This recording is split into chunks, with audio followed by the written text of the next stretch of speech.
हरिओम। ओम स्वस्तिअस्तु। रविवार की इस सुंदर बेला में आप सभी लोगों का बहुत हार्दिक स्वागत है। आज से जैसा कि आप जानते हैं कि हम रामचरितमानस की चौपाइयों के गूढ़ रहस्यों का अध्ययन करने वाले हैं श्री गुरुदेव के साथ। तो इसी की एक शुरुआत हम एक छोटे से चौपाई के साथ, जो कि बालकांड की चौपाई है, उसको पढ़कर और उसके भावार्थ को समझकर करेंगे। तो चौपाई है: श्री गुरुपद नख मणि गण ज्योति, सुमिरत दिव्य दृष्टि ही होती। दलन मोह तम सो सप्रकाशु, बड़े भाग उर आवई जासु। इसका भावार्थ है कि श्री गुरु महाराज के चरण नखों की ज्योति मणियों के प्रकाश के समान है, जिसके स्मरण करते ही हृदय में दिव्य दृष्टि उत्पन्न हो जाती है। वह प्रकाश अज्ञान रूपी अंधकार का नाश करने वाला है।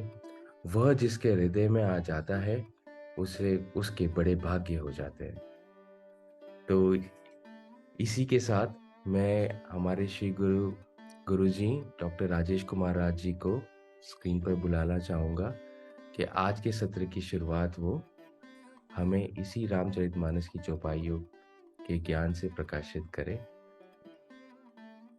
बहुत बहुत धन्यवाद गुरुजी, आपका स्वागत है। नमस्कार, प्रणाम। आप सभी लोगों का बहुत बहुत स्वागत, अभिनंदन। आज बहुत मुझे हर्ष है, आनंद है कि आज जो विषय आप लोगों ने मुझे बोलने के लिए कहा है, इस विषय पे मैं कुछ प्रकाश डालूं, आप लोगों से बातें करूं। वैसे तो मैं राम कथा का वाचक नहीं हूं, ना मुझे ज्ञान है इसका। संभवतः मैं इस योग्य भी नहीं हूं कि मानस जैसे महान ग्रंथ का संपूर्ण व्याख्या कर सकूं। पर मैं अपने अंदर जो भी ज्ञान साधना से प्राप्त है, उससे मैं किंचित मात्र कोशिश करूंगा, प्रयास करूंगा कि मैं विषय के साथ न्याय कर सकूं। रामायण गेय है। रामायण को गा के पढ़ा जाता है। इसका अर्थ करना, तर्क करना, उसके अर्थ के विज्ञान पर विश्लेषण करना, ये विद्वान कर तो सकते हैं। उनको उनका उत्तर, तर्क का उत्तर भी मिल सकता है। परंतु जिस उद्देश्य से मानस लिखा गया है, उसकी प्राप्ति नहीं हो सकती है। मानस गाने के लिए बना है। मानस भक्ति के लिए बना है। इसलिए हम जब मानस को समझने की कोशिश करते हैं, तो हमेशा इसे हम गा कर के समझने की कोशिश करते हैं। आप जैसा भी गाएं, इसके लिए कोई बहुत गायक होने की आवश्यकता नहीं है। भक्ति भाव की आवश्यकता है। तो पूरे भक्ति भाव के साथ हम कुछ दोहों को, चौपाइयों को, सोरठा को, छंद को हम गुनगुनाएंगे और तब उसके महत्व को समझेंगे और जानेंगे। तो आज की शुरुआत हम रामचरितमानस के दोहे से करते हैं, जिसमें श्री रामचंद्र जी का के भाव का वर्णन है। और मुझे लगता है कि सभी लोगों को ये दोहा याद होगा, सुने होंगे, किसी न किसी रूप में जाने होंगे।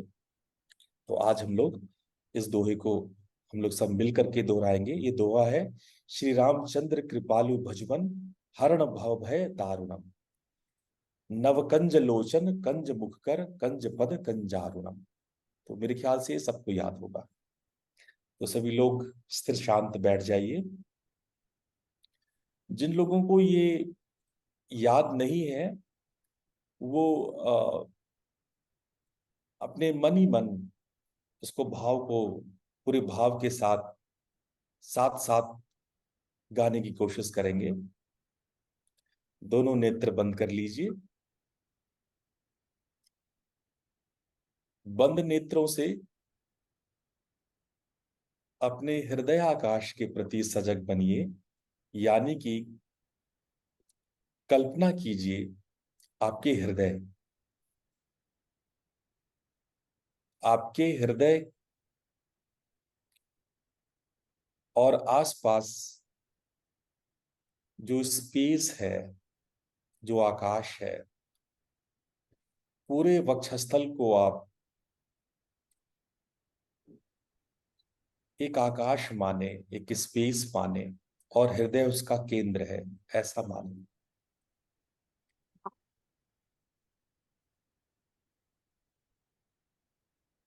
इस हृदय में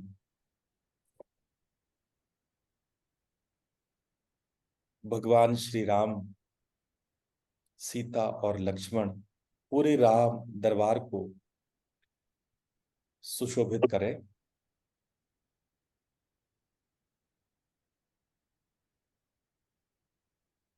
जहां राम और सीता है, वहीं लक्ष्मण, हनुमान आदि सभी देवी देवतागण विराजमान है। हृदय में भगवान राम को स्थापित करें।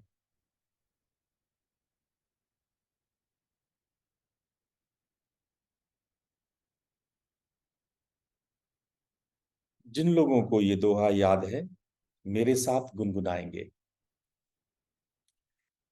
श्री रामचंद्र कृपालु भजु मन हरण भव भय दारुणम नव कंज लोचन कंज मुख कर कंज पद कंजारुणम कंदर्प अगणित अमित छवि नव नील नीरद सुंदरम पटपीत मानहु तड़ित रुचि शुचि नौमि जनक सुतावरम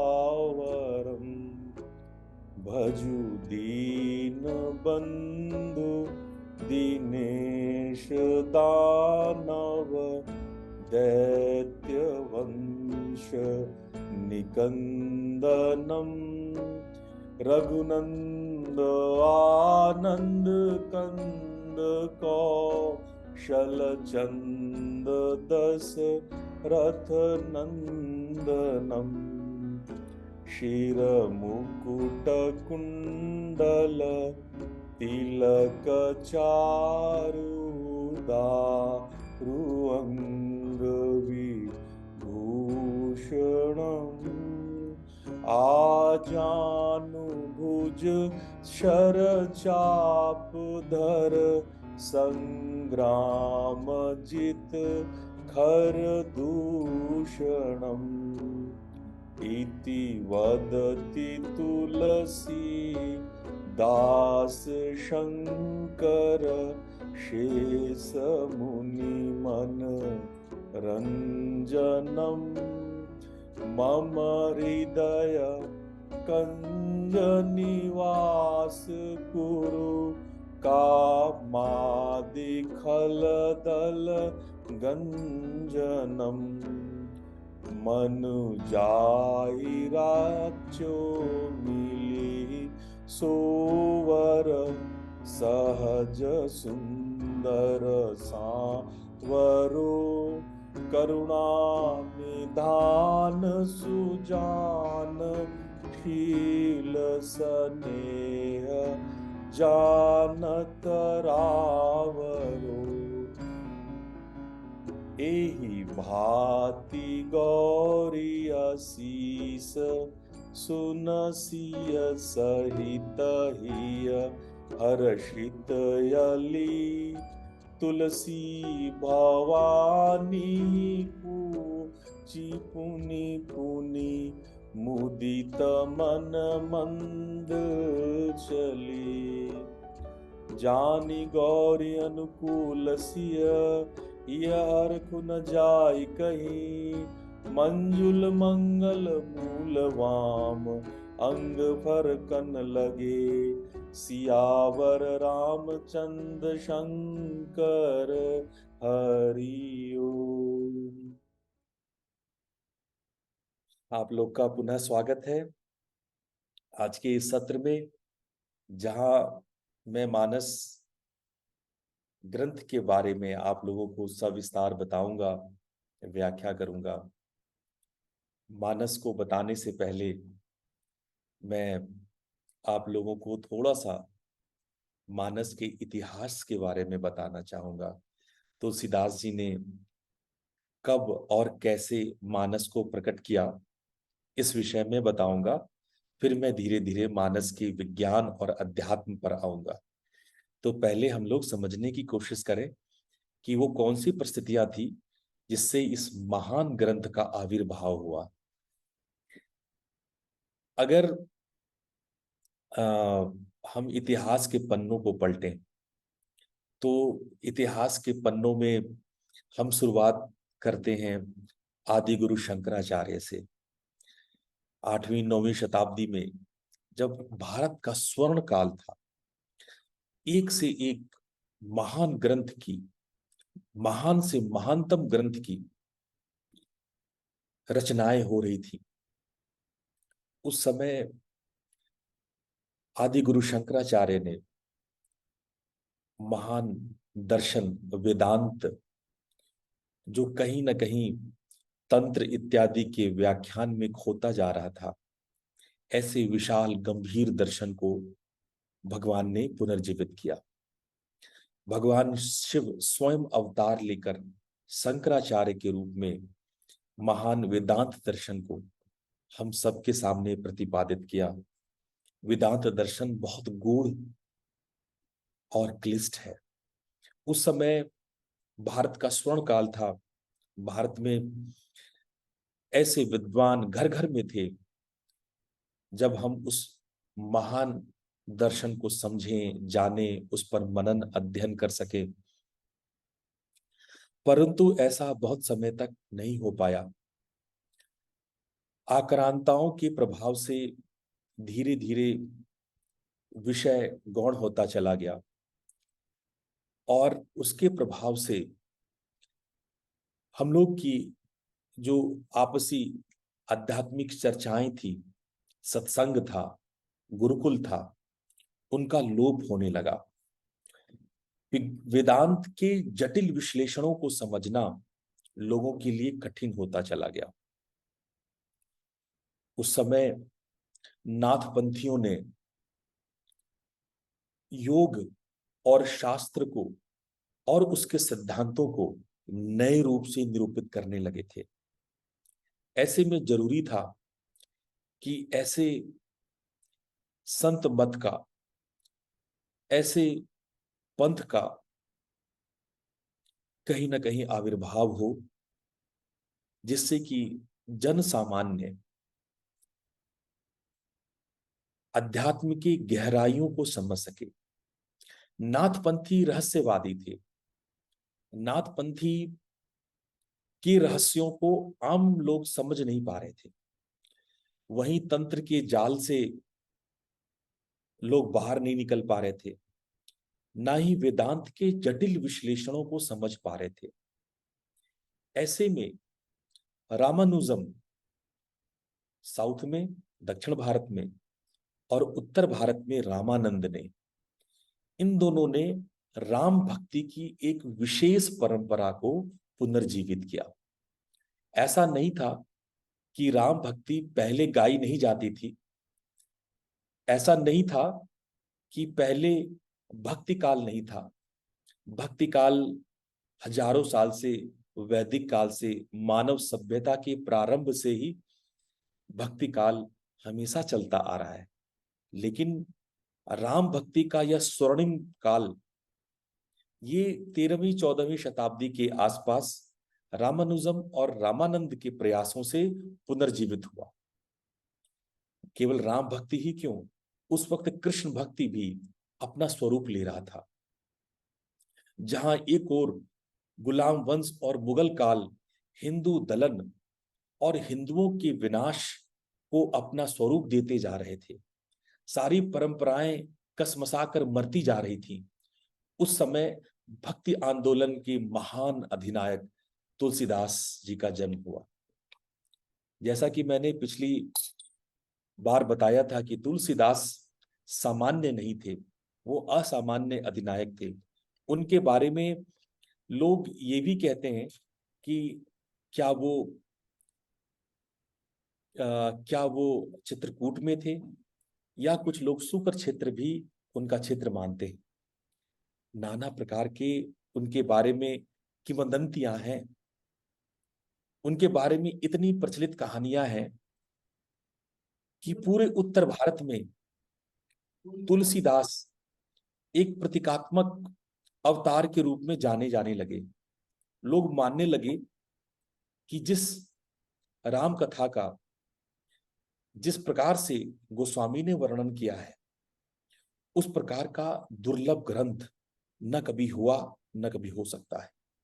ऐसा विशिष्ट ग्रंथ, भक्ति का ऐसा विशिष्ट ग्रंथ न भूतो न भविष्यते, ऐसा न कभी लिखा गया है न लिखा जा सकता है। ऐसे उपमान उपमेय अलंकारों के साथ ऐसा गोस्वामी जी ने छंदबद्ध किया है कि इसका वर्णन करना, इसके व्याकरण के बारे में बोलना मुझे लगता है कि मैं स्वयं तुच्छ हूं।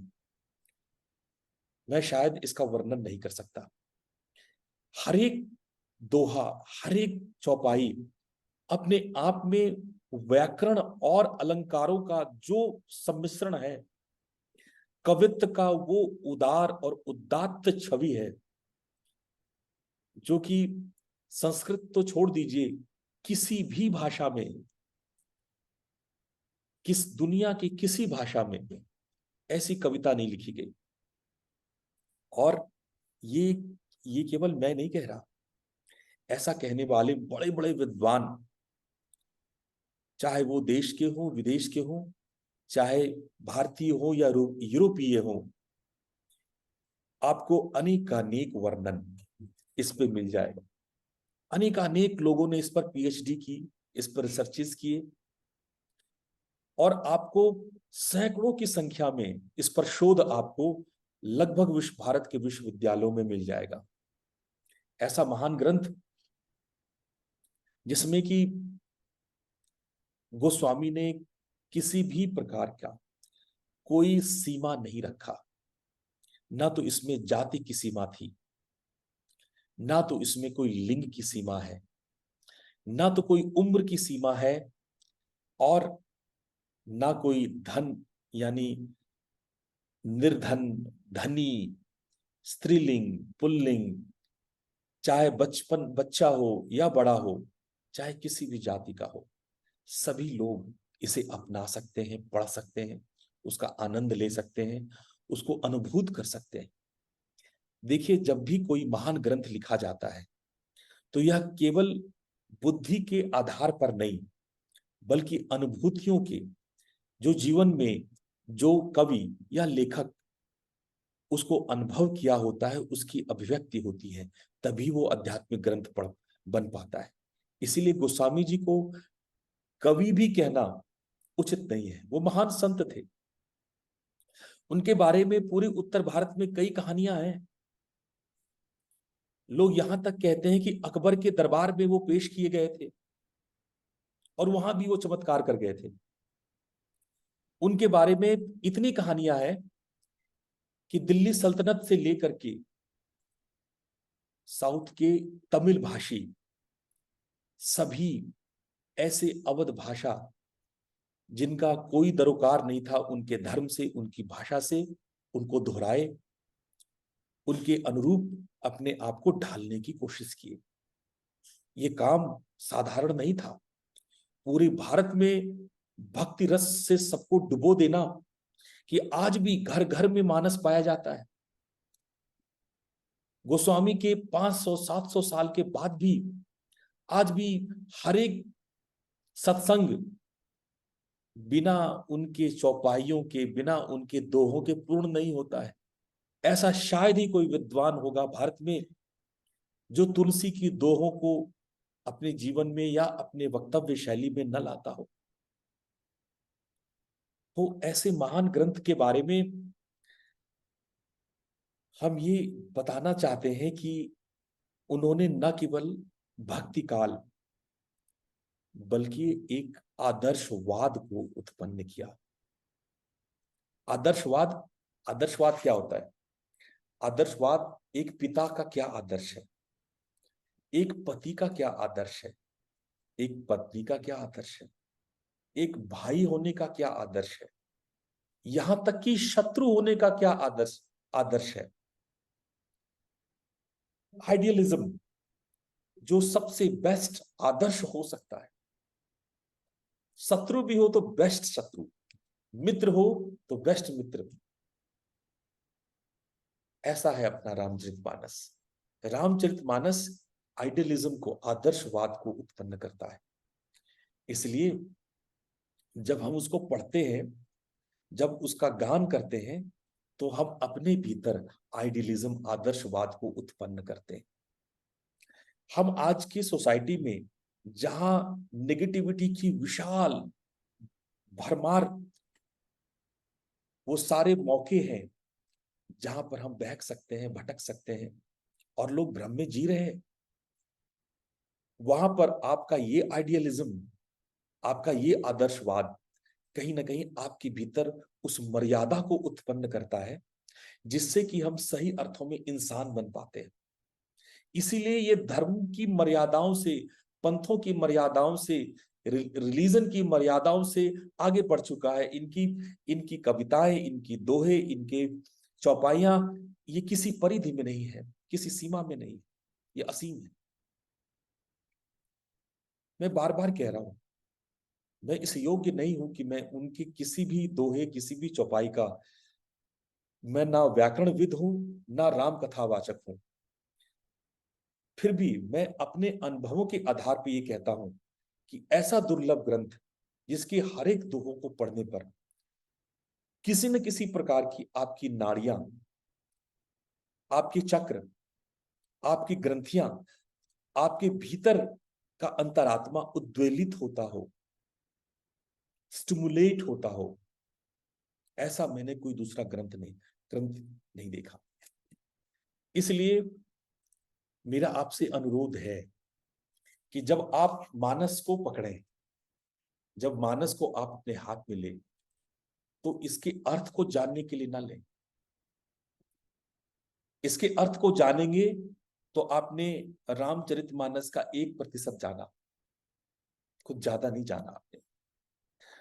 रामायण का आप विज्ञान समझेंगे तो आपने रामायण के 2% को जाना, 98% रह गए। रामायण को जानना है तो उसको आप वाचन कीजिए, पाठ कीजिए।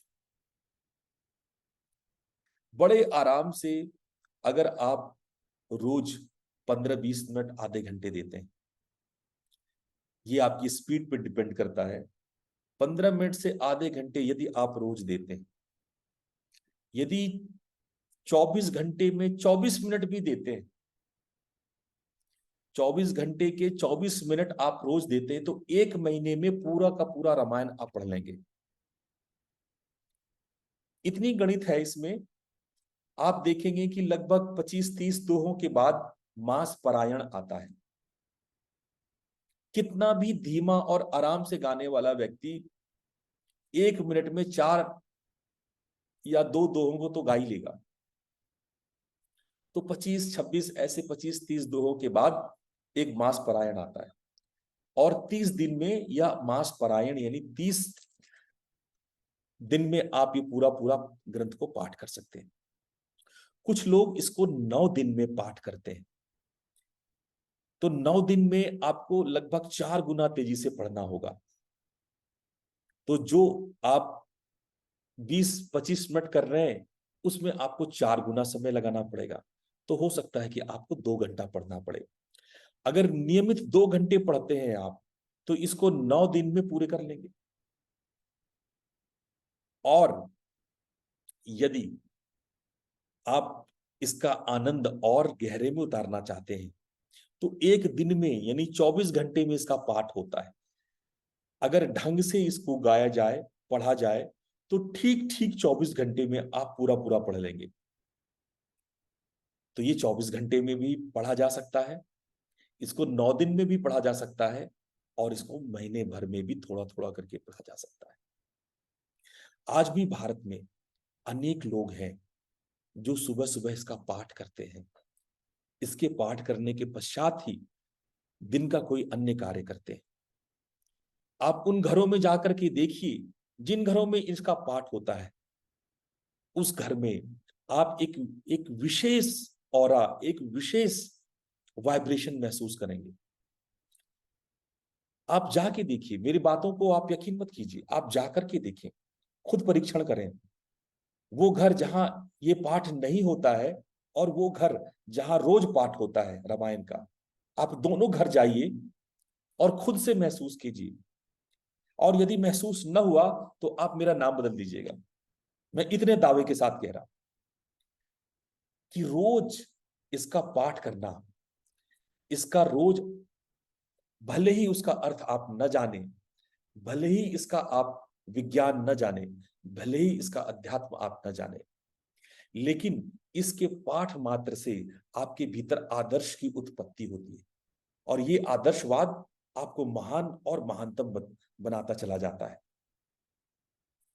पूरे देश विदेश में इसका प्रचार हुआ, दुनिया की कई भाषाओं में इसका रूपांतरण हुआ। इसको, ये लोक भाषा का गौरव ग्रंथ है। लोक भाषाओं में पहले भी रचनाएं हुई थी, लेकिन जो रचना गोस्वामी जी कर सके, वैसी लोक भाषा में कोई रचना कभी नहीं हुई। और नाम भी देखिए, उन्होंने रामायण नहीं लिखा, उन्होंने रामायण शब्द ना देकर के रामचरितमानस शब्द दिया। ये रामचरितमानस शब्द भी बहुत महत्वपूर्ण है। रामचरित और मानस, राम का पूरा चरित्र किसके मन में, किसके मानस में, मानस मतलब मन, आपका मस्तिष्क, किसके मानस में? शिव के मानस में।